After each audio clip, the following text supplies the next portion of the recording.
Welcome to Second Baptist Church and to our introduction to our new sermon series on Ephesians. Now, I'm doing this introduction in this format because we had a little bit of a technical snafu on Sunday. But I think that this format might be better anyway because this sermon is really less of a sermon and more of an opportunity for teaching. Now, here is our sermon text. And I'm only going to make a couple of observations at this point. Notice that I translated the word, usually rendered apostle, as envoy. Okay? You could also render it emissary. That is merely a pedagogical aid in this case. The Greek word apostolos did probably have a technical meaning that is best rendered apostle by this point. But I want you to see how Paul's first hearers may have heard this word. It would have sounded more like envoy or emissary to them than like a technical term. The second point that I want to make is about the phrase in Ephesus. Now, if you are reading a modern translation, what you will see is that there is a textual variant here. In other words, the manuscript tradition does not always agree. Manuscripts are just those copies of the New Testament that were made before the printing press was invented. They had to be copied by hand, hence the word manuscript. Okay? And of course, we don't have the original of Ephesians. All we have are copies. And what your modern translations will say is some of the earliest and most reliable manuscripts do not have the words in Ephesus. Now we'll talk about why that is important in a little bit.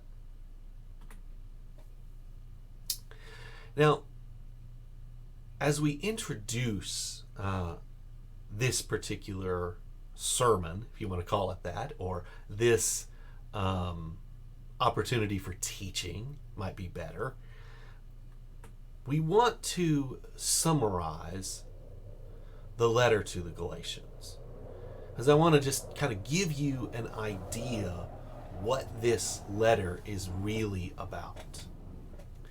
And this letter tells the story of redemption. And as Mark D. Roberts, we'll talk about him a little more in a little bit, has rightly pointed out, this story of redemption is God's story. And in the process of telling that story, Paul interweaves a variety of concepts, a variety of ideas, a variety of ways of looking at this divine story to present a holistic account of God's work in the world, one that is framed as an act of worship and as a call to holiness.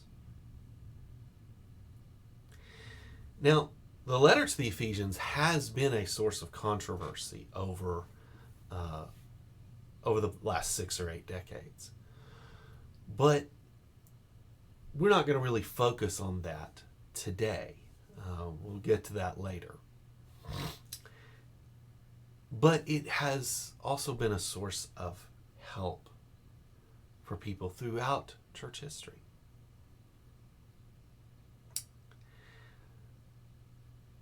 And so we want to dive deeply into this letter as we think about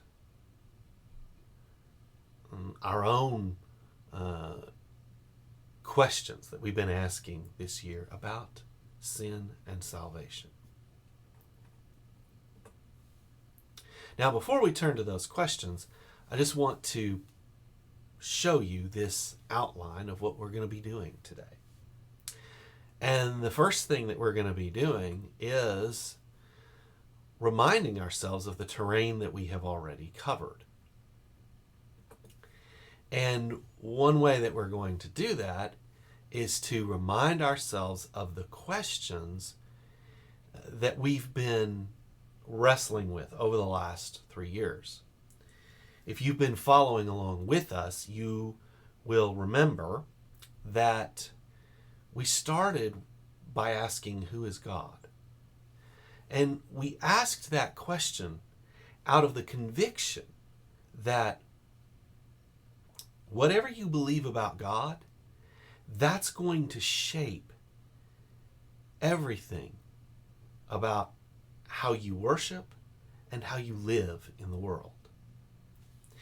The second question that we asked was, what does God expect of his people? Now, that question presupposes something. Something that we saw when we looked at Genesis 12, 1 through 3, when I first started preaching at this church. God wants a people. God is constantly working, not just to relate to individuals, not even just to relate to families, but to create this whole community, if you will, this whole social identity, to use the language of social psychology.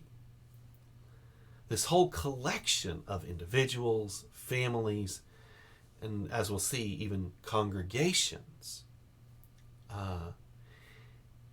that are all oriented around their fidelity to God. And so it's not surprising, with that as our foundational assumption, that God would have expectations for his people.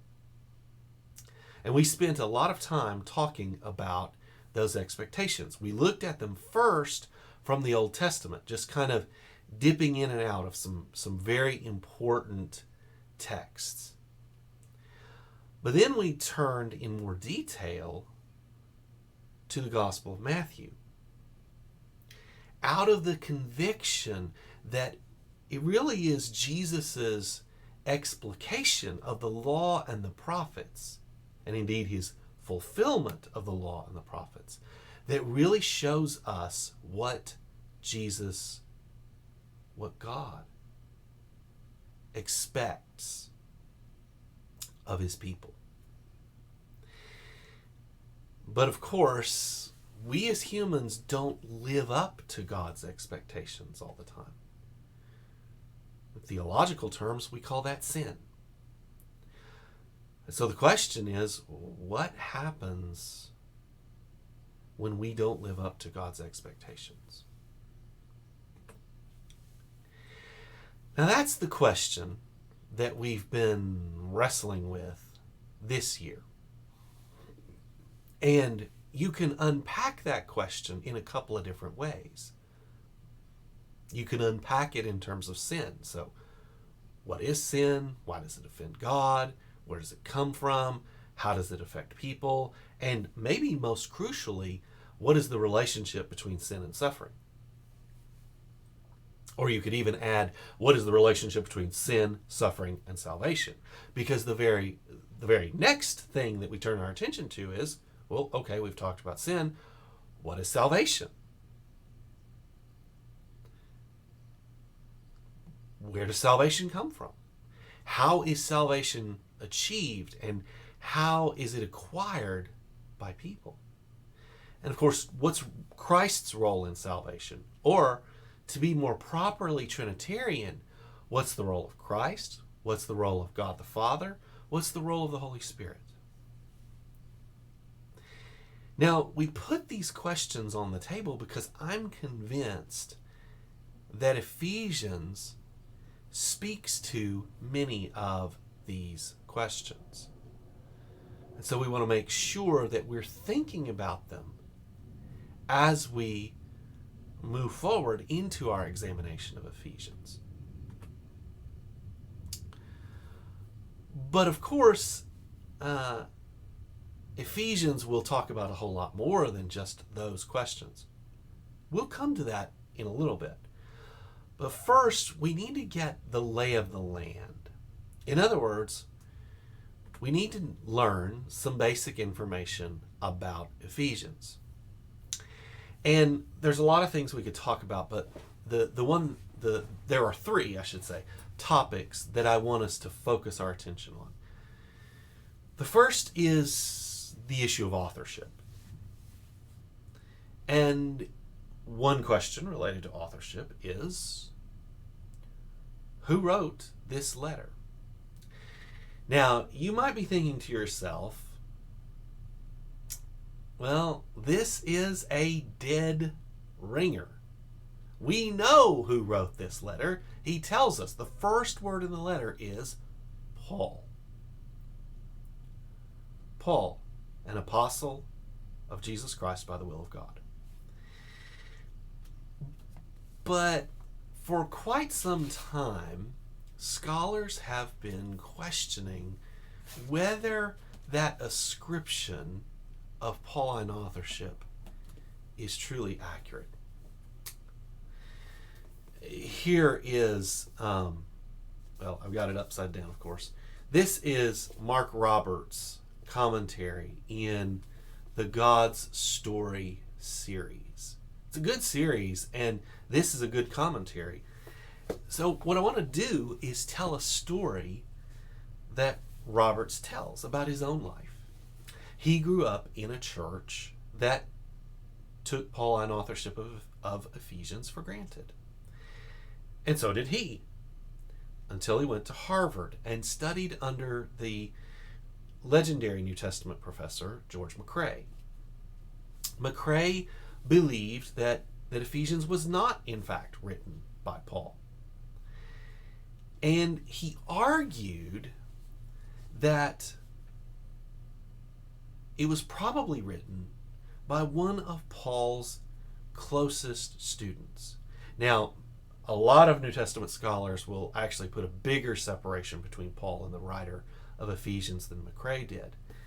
But this was McCrae's theory, that it was written by one of Paul's close students who really understood his theology, but who was writing in a different context, perhaps in a different time, and who needed to address some different issues. Now, why does McCrae make that argument? Well, I think the core of his argument is the question of pseudepigraphy, or it's sometimes referred to as pseudonymity. And you've probably heard the word pseudonym before. Okay? Now, pseudepigraphy was the practice of ascribing a document that you wrote to somebody else. Okay? And it happened all the time. Now, McCrae's argument was that this is not dishonest on the part of the writer. And it doesn't mean that the Bible is lying to us. Rather, his argument was that the first people who received this letter knew that it wasn't from Paul.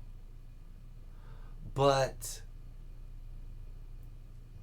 when people started to get the letter who didn't know that it was, who wrote the letter and who it was originally addressed to and all that kind of stuff, they simply took the ascription of Pauline authorship at face value. Now, the question may arise in your mind, well, if they know that Paul didn't write it, why would the writer of Ephesians say that Paul wrote it? What's he trying to accomplish? Well, I think that's a good question, and I think that's a problem already for McCrae's argument.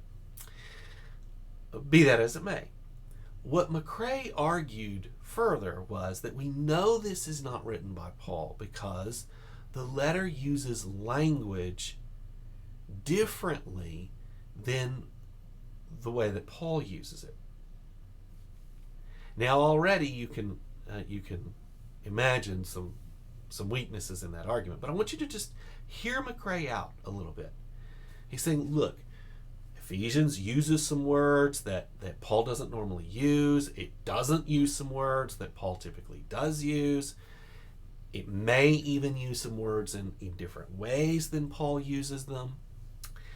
Furthermore, McCrae argued that Ephesians has some different theological emphases than Paul did. And so you see things in Ephesians that you don't see in other Pauline letters, like the universal church. We'll come back to that in a moment. And you also see some things that are absent from Ephesians that are found in other letters of Paul, like, for example, justification by faith. We'll come back to that in a moment too. And then I think my doctoral supervisor, at least my academic supervisor, would add one more element to this argument. My supervisor was David Balch, who has now passed on. And Balch argued that if you look at Paul, he was a Stoic. If you look at the writer of Ephesians, he was an Aristotelian. So the letter to the Ephesians comes from a completely different philosophical point of view, you might say, than do the other Pauline letters. Now, after studying under McCrae, Roberts was kind of like, yeah, okay, I take it for granted. Paul didn't write this. It doesn't make it not scripture. It doesn't make it not authoritative. We just got to be honest as historians.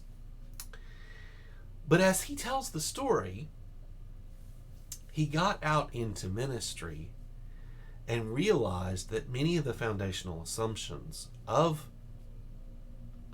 this doubting of Pauline authorship just don't work. I mean, they work as long as you think of Paul writing in some stuffy academic library somewhere, like most scholars do. But once you get out into ministry, and you remember that Paul was a pastor and a missionary, a church planter, and that he had a whole lot of balls in the air all at the same time, because at least during significant portions of his career, he was bivocational, you realize that rubric just doesn't work. Indeed, what Roberts found was that his communication style varied wildly depending on whether he was writing a children's sermon, or writing an academic lecture, or writing just a normal sermon for his congregation. In fact, even the sermons that he wrote for his congregation varied substantially from one presentation to another. Why? Well, because he was dealing with at least three Baptist pastor and church historian Dennis Wiles calls dialects of worship. He had a baby boomer contemporary dialect that he was doing. He had two traditional services that he was doing. And then he had a cutting edge sort of millennial church service that he was doing. And he communicated so differently in those sermons that, if someone who, lived all their lives in stuffy academic libraries got transcripts of his sermons 100 years from now, they would no doubt surmise that somebody different than the real Mark Roberts preached some of those sermons. There are other problems with McCrae's supposition. First of all, stylometric analysis has shown that Ephesians is actually within well within the parameters of Pauline usage. In fact, Buist Fanning, a professor of New Testament at Dallas Theological Seminary, presented evidence that Ephesians is actually more characteristically Pauline than Galatians is. Likewise, any differences could easily be ascribed to a difference in writing secretary. From everything that we can tell, Paul always used a writing secretary, and even more skilled rhetoricians than Paul would use a writing secretary. And writing secretaries had significant impact in the presentation of a particular document. Moreover, the differences in emphasis may not be as big as has been suggested, and may be attributable to the difference in context. So, for example, no, Paul doesn't talk about justification by faith, but he does talk about salvation through faith. If we want to be very specific, we could just say salvation by grace through faith. But if we want to be a little sloppier, we could just say, Paul talks about salvation by faith, and that salvation is very closely associated with other terms like redemption and forgiveness. And those are terms, in turn, that are associated with notions of justification, at least in Paul's thought. Maybe not anywhere else in the Roman world. So the differences are not big enough to really make Pauline authorship impossible. And then let's talk about the philosophical background. Frankly, my doctoral supervisor was wrong. And his presupposition was based on, or his argument, I should say, was based on a number of faulty presuppositions. But the most important of those was that there was no difference between a Hellenistic Jew and your typical Greek or Roman. And, I appreciate my advisor, because he did a lot to contribute to New Testament scholarship in our time. But if he were here today, what I would say to him is, David, if you can't tell the difference between the Dead Sea Scrolls and Epictetus, then I don't know how to help you. Those documents are as different as night and day. And while it is certainly true that Martin, or I should say that scholars of earlier time periods overemphasized the difference between the Jewish and the Hellenistic worldview in the first century, I'm convinced that Martin Hengel overstated the similarities. So let's summarize that point very clearly. Paul was not a Stoic. He was not an Aristotelian either. He was a Jew. And he drew from different philosophical schools to support his uniquely Jewish, and might we add, Pharisaic point of view. Now, there's another controversy related to authorship. And this one is less of a problem. But it is still important. There is a minority of scholars, N.T. Wright being among them, who argue that the letter to the Ephesians was perhaps written from Ephesus itself. And they have a number of technical reasons for believing this. I won't get into them here because it's a long and detailed discussion. But most scholars argue that the letter was written from Rome. And in fact, the author of this commentary,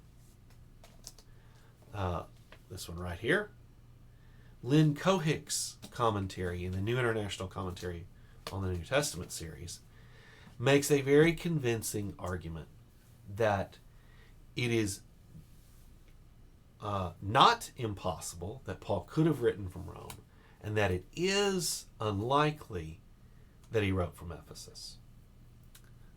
It'll be interesting to see how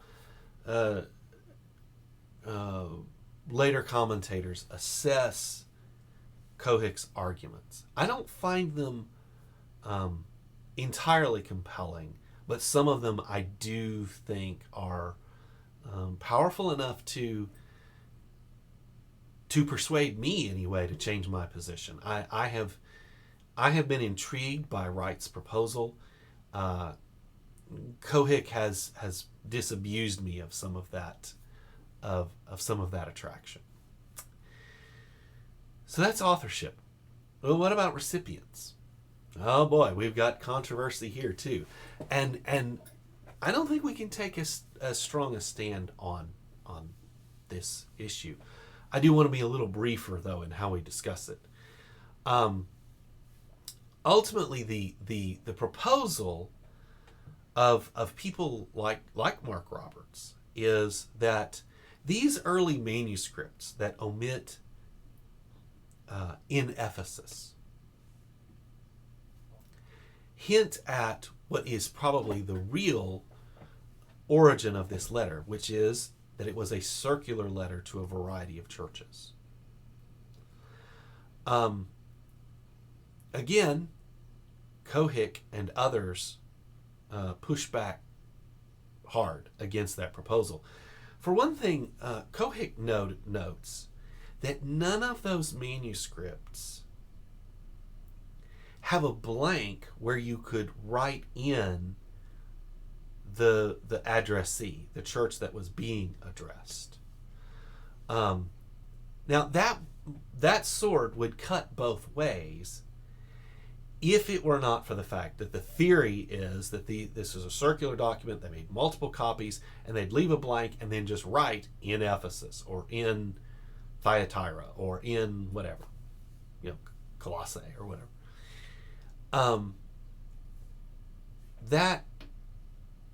That seems to be rather unlikely given the manuscript tradition that we have.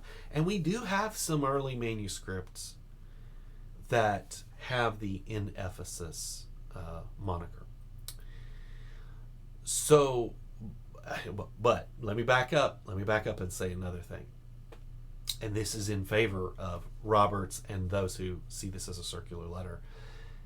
Ephesians is not it's not very specific. It's a pretty general letter, and in fact, I think it's chapter 3 seems to imply that Paul does not know the people to whom he's writing. That's a bit of a problematic issue for those who want to say that the letter was written to Ephesus. In the end, the manuscript evidence is strong enough that we just don't know for sure. But I tend to lean towards this being written to the church in Ephesus.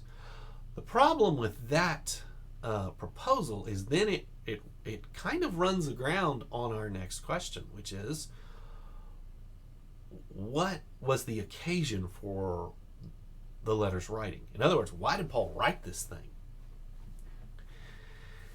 And to be honest, I don't have a good answer, because I don't think we have enough data in the letter to tell us that.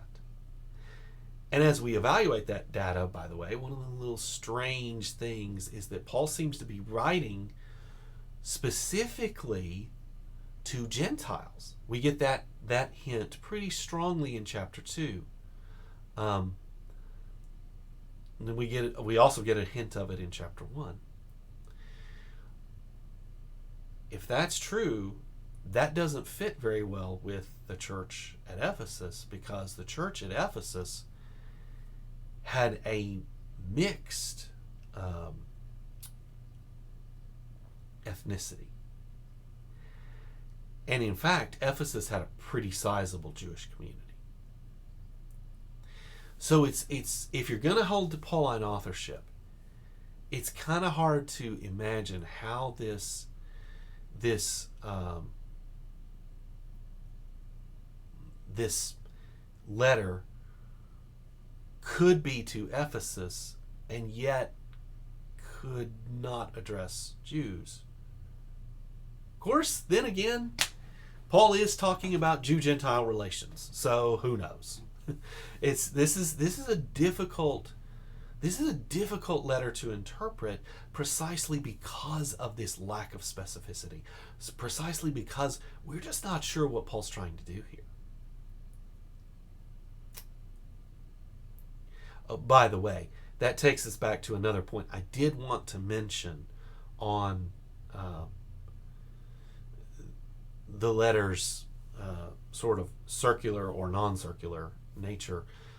Kohik rightly sees this letter as a personal letter, but if it was a circular letter, it would more likely be a letter that would fit the letter essay form better, but it doesn't. So that's another problem there. As is just sort of the almost what I would think of as a ridiculous idea that Paul would write a specific letter to Colossae, a specific letter to Thyatira, a specific letter to this guy named Philemon who lives in Colossae, and then would tack on this general letter that's bigger than all three of those, and it's supposed to go to those two churches and a whole bunch of others. That just feels like it stretches credulity a little bit, which then again forces us back towards this notion that, well, maybe there really was something specific going on here. It's very difficult to say. Now we turn our attention to the relationship between Ephesians and other Pauline letters. More specifically, we want to focus first on Colossians, because there are ways in which Colossians very closely mirrors Ephesians. So much so, in fact, that the wording is the same in a few verses. So some people have tried to argue that Ephesians is a later copy and expansion of Colossians. I've never bought that, and there are at least two reasons why. Number one, I do not buy this assumption that's very common in biblical scholarship, that the shorter document must be the earlier document. I think it is just as likely that a later writer summarized Ephesians as it is that a later writer expanded Colossians. The other reason is because, frankly, Ephesians is not simply a copy and expansion of Colossians. It treats themes that are found in other Pauline letters. Themes like Jew-Gentile relations, the unity of the church. Things that you see in undisputed Pauline letters like Romans and 1 Corinthians. Now, I want to end our discussion of basic information by reminding us of some of the, I won't call them unique, but I will call them distinctive emphases of Ephesians. And one of those is the universal church. We get hints of that in 1 Corinthians, but it's really hit hard here in Ephesians. In fact, did you notice Paul does not address this letter to the church that is in Ephesus?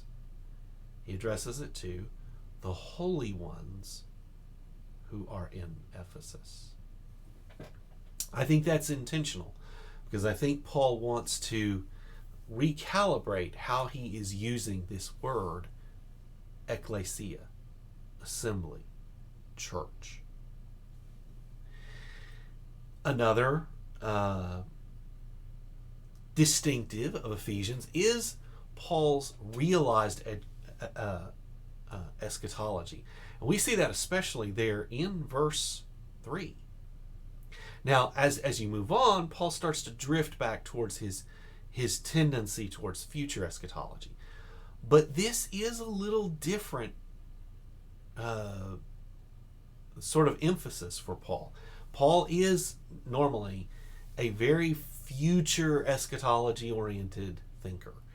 But here he wants the Ephesians to realize that in some sense,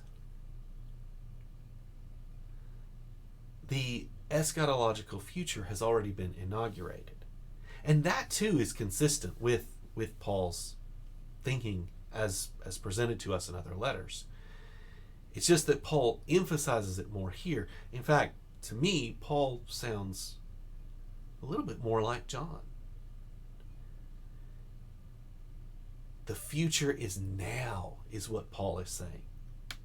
While at the same time saying that the future is guaranteed, which of course implies that it is still, well, the future. And then of course there are the household codes, which are found in Ephesians and Colossians. Those we're going to spend a lot more time with later, because there's a lot of that's where the controversy comes in when it comes to Ephesians. So now that we've looked at this basic information, we want to acquaint ourselves with the basic structure of Ephesians. Now we could get a lot more specific. So for example, verses 3 through 14 constitute a doxology. Verses 15 through 23 have kind of an integrity of their own. Paul's doing something there, expressing a prayer or a thanksgiving. Chapter 2 has a structure of its own to 1 through 10. Paul's talking about salvation and anthropology. Verses 11 through 21, he's talking about ecclesiology, talking about the doctrine of the church. But I just want us to be real general right here for now. And basically, you can chop Ephesians in half. The first half, Paul is expounding the story of redemption. And in the second half, he is enumerating the implications of that redemption. And of course, we've got a very short letter opening and a very short letter closing. The letter closing is what's really remarkable, because Paul doesn't do any sort of greeting of other people. He does commend Tychicus to the recipients, who carried the letter and may have been its writing secretary. But that's all he really does.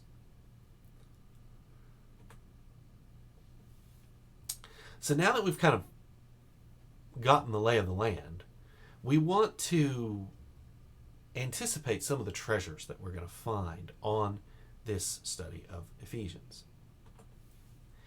And again, I want to be more brief here than I was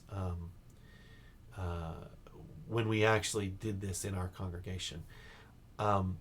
You'll see the way that I've arranged these various topics that Paul addresses. I clump them into clumps, and then I put them in this sort of stair-step process. Paul is building on his theological convictions. Starting with that foundation in Trinitarian theology, and then moving to anthropology and soteriology, and then to cosmology and ecclesiology, and then to spirituality and ethics. Notice your temptation is going to be to switch those around, put ethics first. And that's understandable when you read the letter. But I think Paul assumed, and even perhaps implied, that you can't do the ethics without the pneumatology, without the spirituality, without the constant and intense relationship with Jesus Christ through the Spirit. But here's the thing. I'm not entirely happy with this diagram, because in truth, What's really going on is Paul is presenting us with a matrix, or you could even say a tapestry, into which he has woven various elements at various points.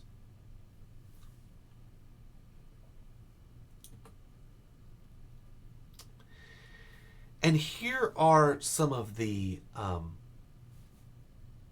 sort of themes that I think Ephesians hits. And you'll see that I've got 5 of them here on the screen. I'm not going to read them off to you because you can actually read them here. I do want to maybe make a comment about the last one. In recent decades, we've kind of had 2 ditches that the church has tried to run into. One ditch is to assume that there is no spiritual reality, that it's all intellectual and emotional, and physical, and we don't have to deal with all that stuff, all that talk about principalities and powers and demons and angels and stuff. We can just forget all that. It's just us and God, That's one ditch. The other ditch is this, what I call over-demonization. It is the phenomenon that Mike Cosper is trying to tease out in his podcast series, Devil in the Deep Blue Sea. I highly recommend the series to you because he shows how the satanic panic of the 1980s and early 90s, you could also say of the 70s in certain quarters, but that satanic panic not only besmirched the witness of the church, it had real life consequences for very real and oftentimes very vulnerable human beings. Some of you will remember the case of the daycare center out in California, where workers were accused of ritual satanic abuse. McMartin, that was the name of the daycare center, the McMartin Daycare Center. It was all fabricated, and it was created essentially by an overzealous social worker who thought she could recover repressed memories, and who basically bullied these children into believing and asserting that they had been abused. And in the process, several people had their names besmirched, spent time in the Los Angeles County Jail for crimes that not only they did not commit, but that in all likelihood did not happen. It was terrible. But it gets even more serious than that, and it hits very close to home for me. In 1993, 3 8-year-old boys were murdered in West Memphis, Arkansas. I remember the case. I remember seeing it on the news. 3 teenage boys were arrested, tried, and convicted on basically nothing except suspicion. They were devotees of heavy metal music, and so the community and the police department assumed that they were devil-worshipping murderers who had ritually sacrificed these children. Again, there is no physical evidence that connects those 3 young men to these murders, and the likelihood is, in fact, it's more than a likelihood, it's almost a certainty, it is in my mind beyond a reasonable doubt that these young men were falsely convicted, that someone else committed these crimes, and if you dig into the case, you'll find out there's pretty good evidence as to who that might be. 2 young men were given life without parole. 1 was sent to death row. Now, fortunately, all 3 of them are out of prison now, after having served 18 years.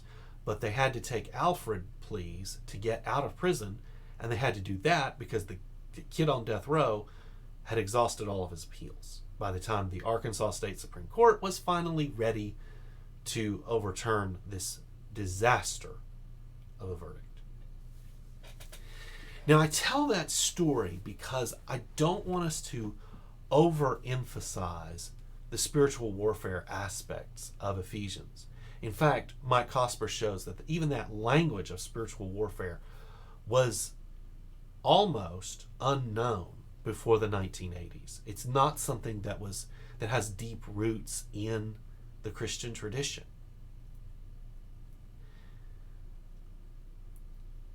But we do need to grapple with the spirituality aspects of this letter in such a way that will make sense of what Paul is trying to get us to do.